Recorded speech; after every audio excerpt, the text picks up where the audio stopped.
Welcome back to the Deep Dive. Today we're analyzing the claims behind a product that's generated a lot of buzz in the wellness space. The Healifeco 2.0 ionic foot spa. Exactly. And we want to be really clear. We're not here to offer any kind of medical guidance. Our mission is all about consumer transparency. Right. We're just looking at the marketing claims and comparing them to some of the independent analyses you sent us. And just to underscore that one more time, this is purely educational commentary and not medical advice. Absolutely. Okay, so let's unpack this. The core idea the company promotes is, well, it's pretty compelling. It is. The premise is you put your feet in a saltwater bath, turn on the machine, and it creates what they call an ionic field. And in about 30 minutes, they claim this field pulls toxins right out of your body. And you can see it happening. That's the key part of the marketing, the visible proof. You're talking about the water changing color. Yes, that dramatic shift. The water usually turns this dark brown or kind of orange color, and that's presented as all the toxins that have just left your body. Okay, but this is where the independent analysis provides our first major insight. It really is, because multiple reviewers and experts, people outside the company's marketing, they noticed something interesting. Which is? The water often changes color, turning that same brown or orange, even if you run the device without any feet in the bath at all. Wait, so it does it on its own? It does. And what's fascinating here is that we're looking at chemistry, not biology. The color change is attributed to a really common, simple mechanism called electrolysis. I think I remember that from school. Yeah, probably.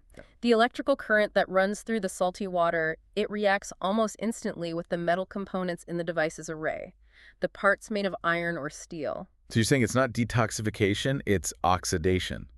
Like the device is basically rusting in the water. That is a perfect way to put it. It's essentially creating rust very quickly. And that rust, combined with minerals already in your tap water, creates that sludge and color. Ow. So this electrochemical reaction, it really undermines the main marketing claim that the color change is proof of toxins leaving your body.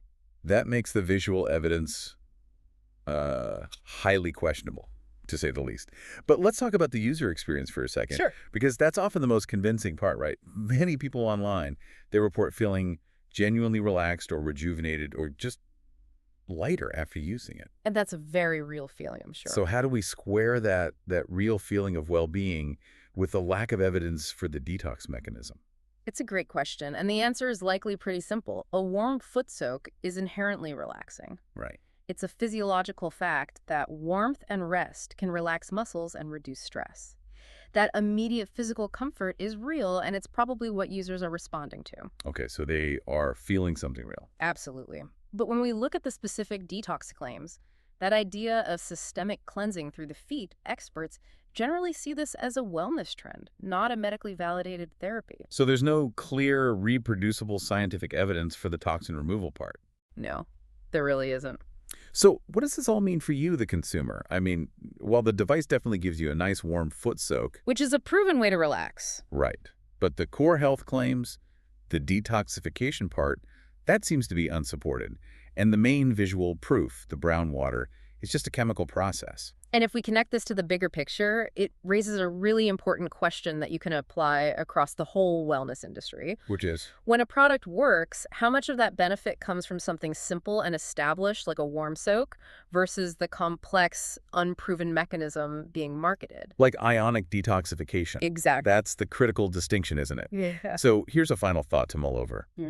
When you're researching wellness claims, try to focus not just on anecdotal feelings, but on finding clear, reproducible scientific evidence for the device's specific claimed mechanism, especially when the word detoxification is on the table.